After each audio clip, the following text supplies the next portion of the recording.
그리스도인의 자세라는 제목으로 함께 은혜를 나누겠습니다. 여러분, 그리스도인 하면 가장 먼저 생각나는 이미지가 무엇이라고 생각하십니까? 교회라든지 또는 예배 또는 사랑이라든지 구원이라든지 영생이라든지 십자가라든지 많은 생각들과 이미지들이 떠올려지게 될 것입니다. 그렇다면 믿지 않는 사람들이 그리스도인에 대해서 가장 먼저 느끼는 감정은 무엇이라고 여러분 생각하고 계십니까? 세상 사람들이 그리스도인에게 느끼는 감정은 아마 이런 것일 것입니다.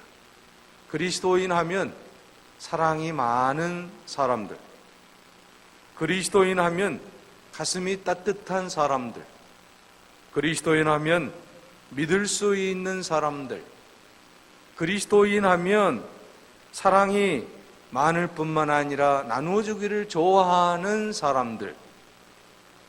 자, 이처럼 세상 사람들이 그리스도인들을 생각할 때에 그런 생각들을 하게 된다라는 것입니다. 그런데 여러분, 현실은 그렇지 못하다라고 하는 것이 오늘 그리스도인으로서 우리가 마음 아파할 수밖에 없다라는 것입니다. 여러분, 그리스도인에 대해서 오늘날 한국 사회가 갖고 있는 이미지들은 과연 어떠하다라고 생각을 하고 계십니까? 그리스도인에 대한 반감이 코로나19를 통해서 굉장히 많아지고 있다라고 하는 사실을 우리는 직감할 수가 있습니다. 교회에 많은 사람들이 모여들면 구청이나 시청에 전화기가 불이 난다고 합니다. 지금 교회에 사람들이 모여들고 있습니다. 당연한데도 대면 예배를, 집합 예배를 드리고 있다라고 신고를 하는 사람들이 있는데 그것도 이웃 사람들이 신고하는 게 아니라 또 교인들이 신고를 한다고 합니다. 자, 여러분, 오늘 우리들의 모습을 보면 부끄럽기 한이 없다라는 것입니다. 그리스도인 하면 예수 그리스도의 사랑과 예수 그리스도의 섬김과 예수 그리스도의 헌신과 희생과 모범적인 삶이 나타나야 되는데 그렇지 못하는 것이 오늘 지금 한국 사회 속에서 한국 교회의 모습들이라고 하는 것입니다. 그래서 여러분, 우리가 모든 TV의 메인 뉴스를 보게 되면 언제나 종교발 또는 그 안에 교회발 확진자가 몇 명입니다. 계속 뜨고 있지 않습니까? 이런 모습들을 보면서 우리가 좀 더 하나님이 기뻐하시는 일이 무엇인가를 깊게 한번 생각해 보아야 될 것입니다. 내가 욕먹는 것은 괜찮지만 하나님의 이름이 욕을 먹어서야 되겠느냐라는 말씀입니다. 레위기 19장 11절에서 12절에 이렇게 말씀합니다. 너희는 도둑질하지 말며 속이지 말며 서로 거짓말하지 말며 너희는 내 이름으로 거짓 맹세함으로 내 하나님의 이름을 욕되게 하지 말라. 나는 여호와니라. 우리는 하나님의 이름을 욕되게 해서는 결코 안 될 것입니다.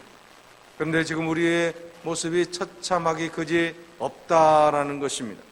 인터넷상에 올라오는 많은 글들을 보면 우리 그리스도인들의 자세가 어떻게 진행되어야 될 것인가에 대해서 깊이 한번 우리는 반성해 보아야 되겠다라는 것입니다. 여러분, 2020년의 작년이죠. 기독교 윤리실천운동본부가 GM컴 리서치에 의뢰해서 실시한 한국교회의 사회적 신뢰도 여론조사 결과에 따르면 한국교회를 얼마나 신뢰하느냐에서 긍정적 답변이 31.8%였으며 부정적 답변이 63.8% 9%였다라는 것입니다. 왜 한국 교회를 신뢰하지 않느냐는 물음에 기독인들의 언행 일치가 되지 않아서라고 말하고 있습니다.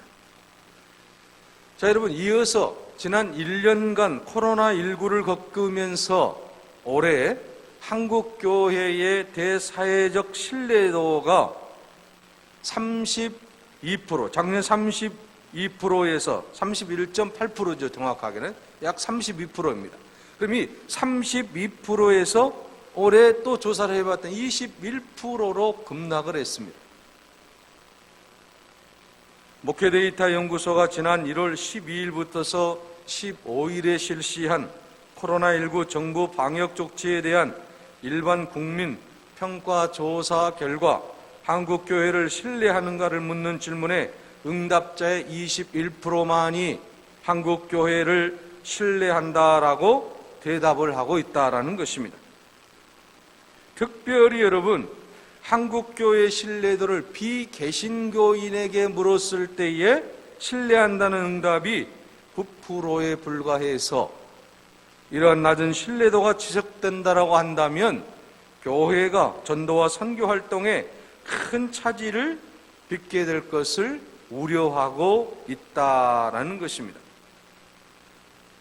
자, 여러분, 이처럼 목회데이터 연구소는 이번 이 설문조사를 통해서 지금처럼 한국 교회가 신뢰도가 바닥인 상황에서 교회에 대한 사회 인식을 바꾸기 위해서는 특별한 방법이 있어 보이지 않는다라고 말하면서 덧붙이는 말은 교회가 진심을 가지고 교회 본연의 기능과 사회적 역할을 작은 것부터 하나하나 실천하는 행동을 장기적이고 지속적으로 하는 것 외에는 방법이 없을 것 같다라고 평가를 하고 있습니다.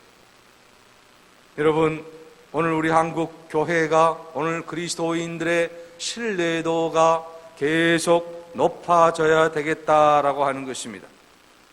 왜 그렇습니까?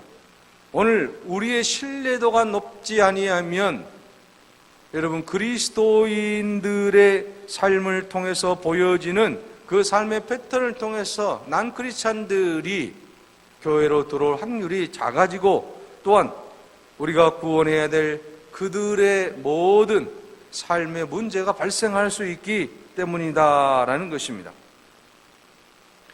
자, 여러분, 오늘 본문에서는 그래서 이 초대교회 당시 그리스도인들은 그러면 신뢰도가 어느 정도 되었을까? 초대교회 당시의 그리스도인들의 그 신뢰도를 통해서 오늘 우리 그리스도인들이 어떻게 신뢰를 회복해 나가야 될 것인가를 오늘 본문을 통해서 우리가 한번 깊이 생각해 보자라고 하는 것이죠. 여러분, 초대교회 당시 그리스도인들은 거의 100% 신뢰를 받았다라고 해도 과언이 아니다라는 것입니다. 이것은 인류 역사의 대단한 일이다라고 하는 것이죠. 신뢰받기 어려운 세상 속에서 당시의 초대교회는 그리스도인들 하면 저 사람들은 정말 신뢰할 수 있는 사람들이다.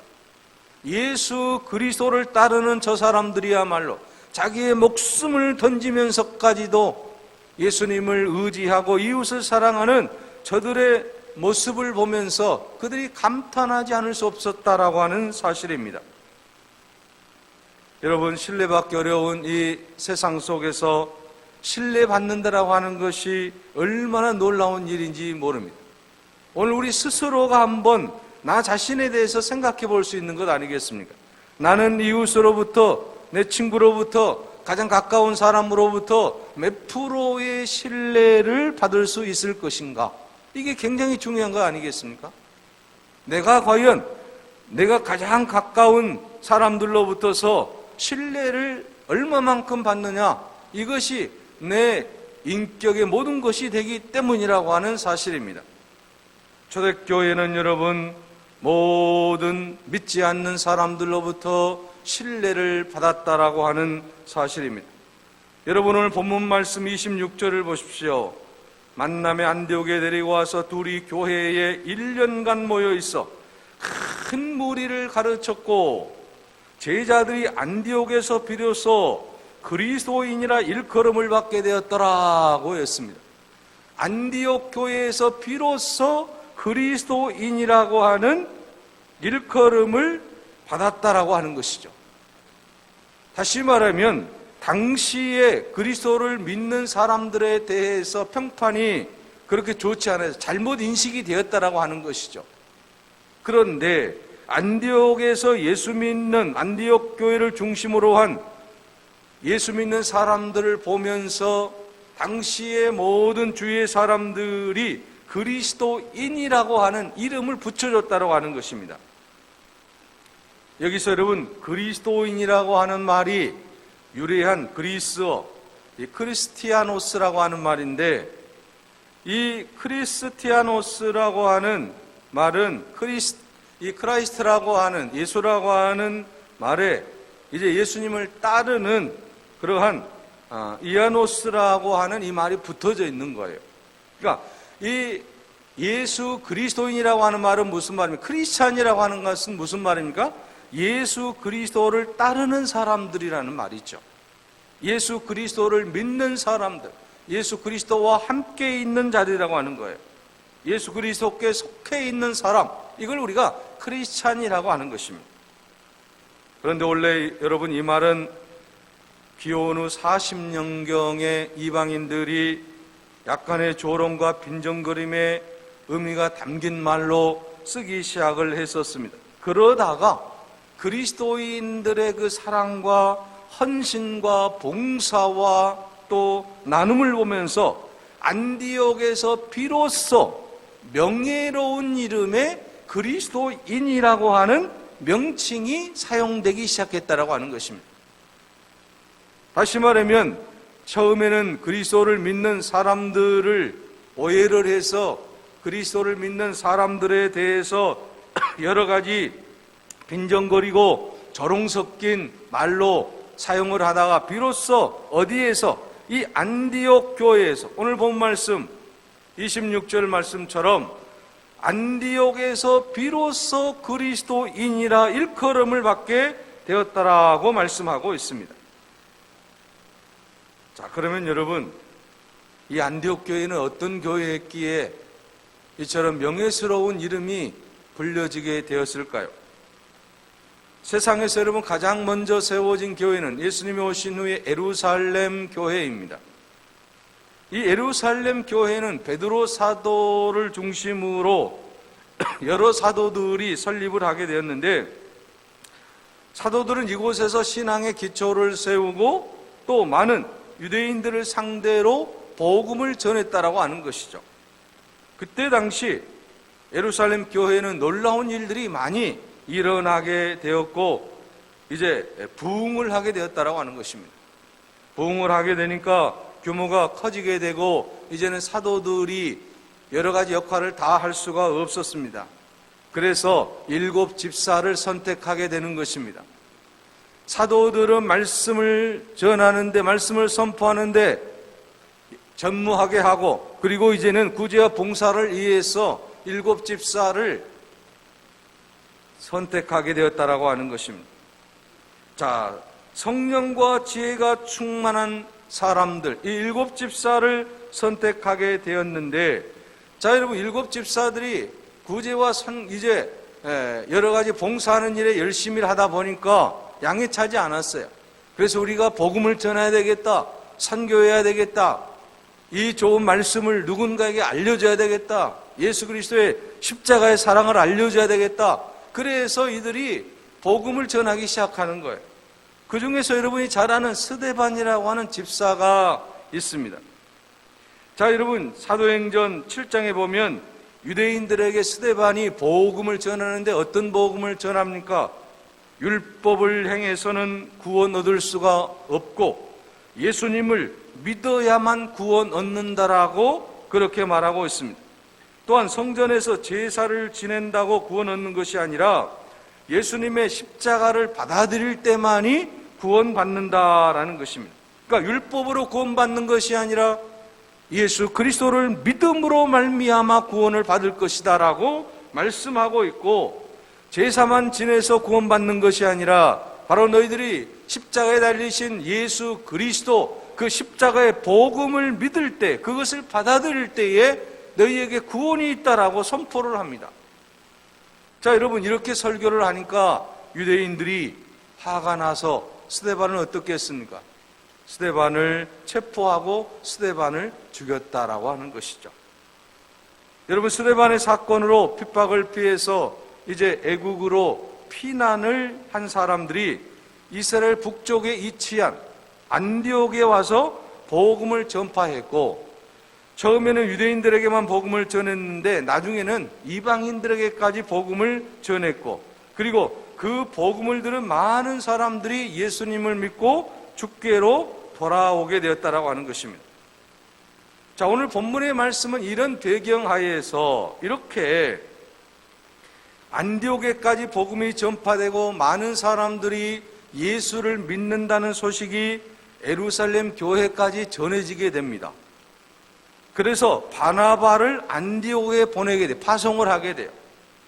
또 바나바는 어떻습니까? 다소에 가 있던 사울을 찾아가서 데리고 옵니다. 그리고 안디옥에서 오늘 본문의 말씀에 보게 되면 26절에 보게 되면 둘이 교회에서 1년간 모여 있어 큰 무리를 가르쳤다. 바나바와 바울이 안디옥 교회에서 1년간 하나님의 말씀을 가르쳤다라고 하는 것이죠.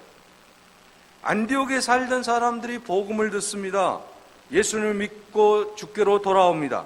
바나바와 바울의 가르침을 통해서 바른 믿음을 그들이 가지게 되었을 때 비로소 그리스도인이라고 하는 말을 듣게 되었다라고 하는 것입니다. 이 말씀을 우리가 간단히 생각해 보면 예수 믿는 사람들이 안디옥이라고 하는 곳에 와서 복음을 전했는데 그곳 사람들이 그 복음을 듣고 예수님을 믿고 주님께로 돌아왔던 것입니다. 그 소식을 듣고 바나바와 바울이 이제 안디옥에서 하나님의 말씀을 가르치기 시작했고, 비로소 그때부터 이제 모든 안디옥 교회 성도들이 그리스도인이다라고 일컬음을 받는 놀라운 역사를 이루어내게 되었다라는 것입니다. 그러면 여러분, 이 안디옥 교회는 대단한 교회라고 하는 것이죠. 당시에 예수 믿는 사람들을 핍박하고 죽이려고 하고 조롱했던 유대인들과 또 이방인들이 이 안디옥 교회를 통해서 예수 그리스도의 사랑을 느끼게 되고, 또 안디옥 교회 성도들을 통해서 하나님의 사랑이 무엇인지, 예수 그리스도의 십자가가 무엇인지 그들이 깨닫게 되었다라고 하는 사실입니다. 자, 여러분, 안디옥 교회는 어떤 교회였습니까? 복음을 전하는 교회였다라고 하는 것이죠. 여러분, 사도행전 11장 19절에서 21절에 보게 되면 스데반 집사의 순교 이후에 교회에 핍박이 가속화되어서 흩어져 갔던 성도들이 가는 곳마다 복음을 전하며 이 복음이 세계화의 역사를 이루게 되었다라고 하는 것이죠. 그러니까 예루살렘 교회에서 이제 핍박이 일어나게 되고, 그로 인해서 흩어졌던 그리스도인들에 의해서 복음이 전파되게 되고, 그리고 또 그 가운데 안디옥 교회가 세워지게 되고, 또 이 안디옥 교회를 통해서 어떻습니까? 하나님의 말씀을 의지하고 하나님의 말씀대로 살아가는 그리스도인들을 통해서 이제는 그리스도인이라고 일컬음을 받는 놀라운 역사가 일어나게 되었다라고 하는 것입니다. 이것이 바로 하나님의 놀라운 역사라고 하는 것입니다.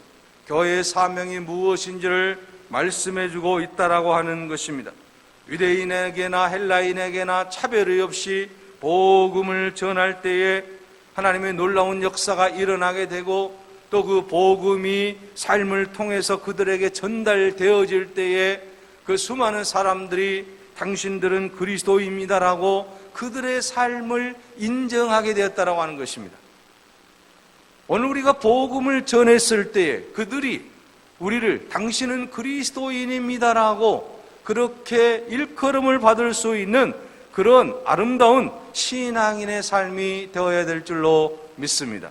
그래서 오늘 우리가 이 땅에 살아가는 동안에 나는 그리스도인입니다, I am Christian의 이 놀라운 사실을 우리가 늘 생각하고 모든 사람들에게 은연중에 알릴 수 있어야 된다고 하는 것이죠. 나는 예수 믿는 사람입니다. 누가 뭐라고 해도 나는 예수 그리스도 안에 사는 사람입니다라고 자신 있게 말할 수 있는 여러분이 되시기 바랍니다.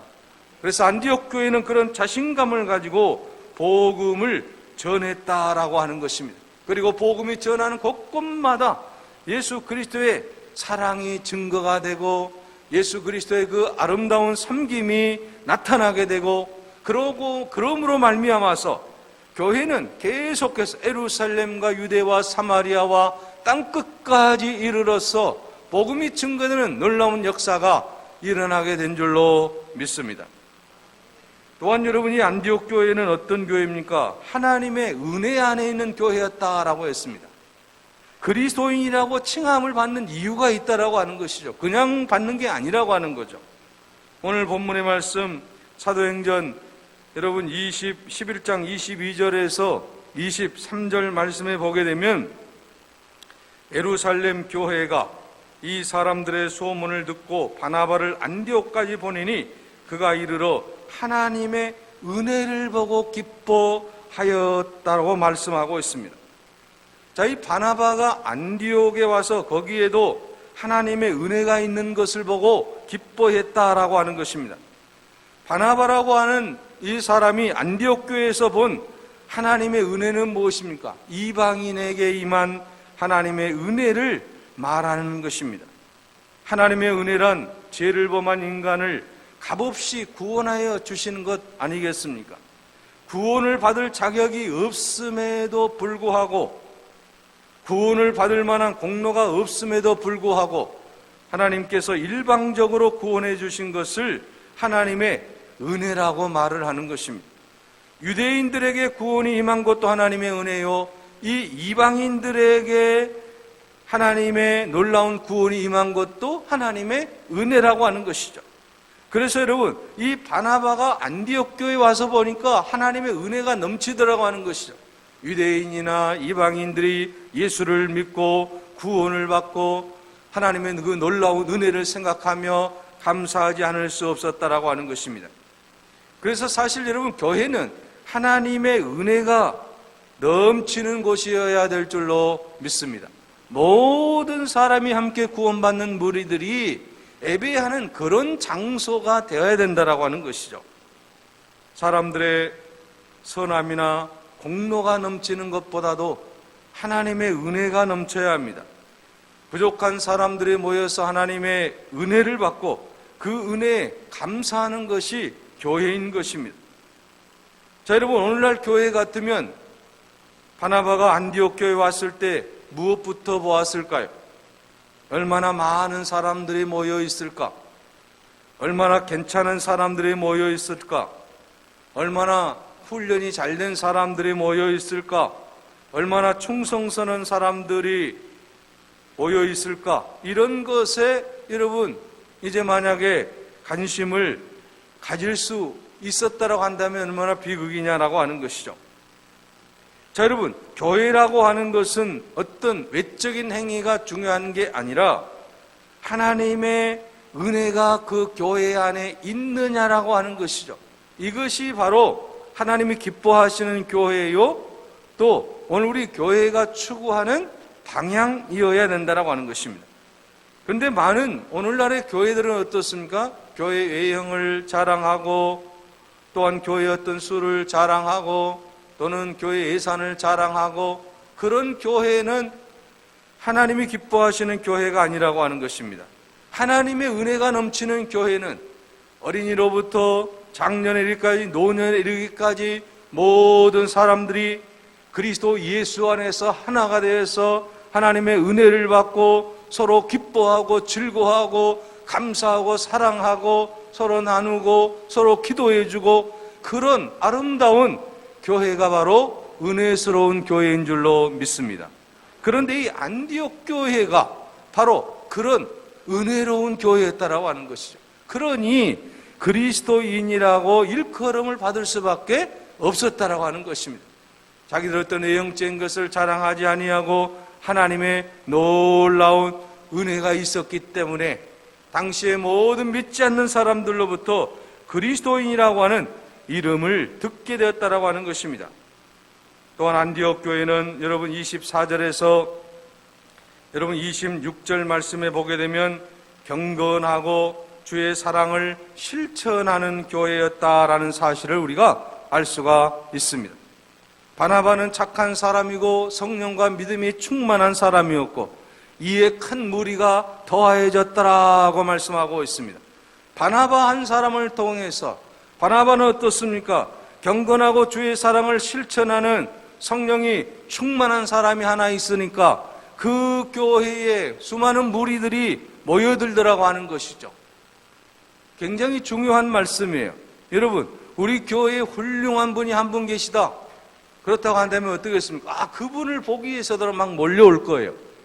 제가 그런 사람이 됐으면 좋겠는데 저는 뭐 그럴 만한 인물이 아닌 것 같고, 여러분들이라도 그렇게 되시면 이런 놀라운 역사가 일어날 가능성이 있습니까? 바나바와 같은 믿음을 여러분 가지고 있다라고 한다면 하나님께서 그 주위의 많은 사람들을 우리 교회로 보내주실 줄로 믿습니다. 그래서 이 안디옥 교회는 이런 바나바를 중심으로 하는 바울과 또 이제 많은 성도들이 경건하고 또 주의 사랑을 실천하는 그러한 교회였기 때문에 놀라운 역사가 일어났다고 하는 거죠. 그래서 당시의 최고 지도자인 바나바와 바울이 1년간 복음을 가르쳤어요. 말씀을 가르쳤어요. 그러니까 그 놀라운 교육을 통해서 어떻습니까? 그 모든 성도들이 하나님의 은혜 안에 거하게 되고 그들도 경건하고 성령 충만한 사람이 되었다라고 하는 것이죠. 그래서 이 안디옥 교회가 하나님의 놀라운 역사를 이루게 되었다라고 하는 것입니다. 사도행전 여러분 11장 27절에서 30절에 보게 되면 주의 사랑을 실천한 교회였습니다. 그래서 여러분 예루살렘 교회에 이제 부조를 보냈다라고 말씀하고 있는 것을 우리가 알 수가 있습니다. 이건 뭡니까? 바로 자기의 모든 것을 아낌없이 나누어 줄 수 있는 그런 아름다운 마음이 그들 안에 있었기 때문에 그 교회의 모든 성도들이 은혜를 받고 또 주위에 있는 모든 사람들이 이 교회는 정말 아름다운 교회다라고 칭찬할 수밖에 없었다라고 하는 사실입니다.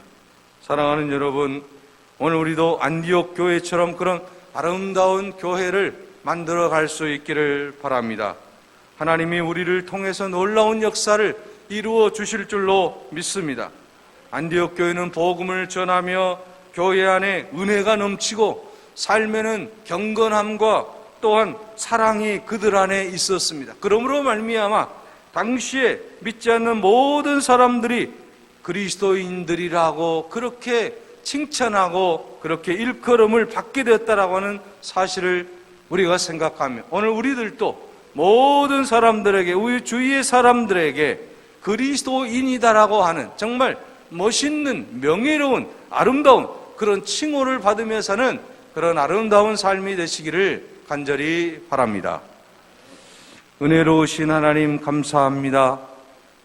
이 어려운 코로나 전국 속에서 오늘 우리 그리스도인들이 어떻게 살아야 하나님의 복음이 효과적으로 전파가 되고 주의 교회가 날로 성장할 수 있을지에 대해서 아버지 오늘 말씀을 통해서 깨닫게 하여 주시니 감사합니다.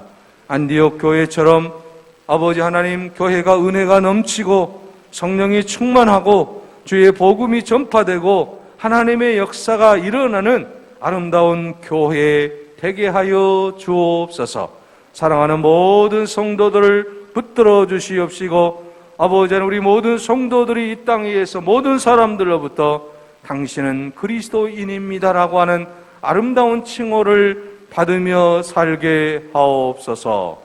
예수 그리스도의 이름으로 기도하옵나이다. 아멘. 다 함께 찬송가 510장을 찬양하겠습니다.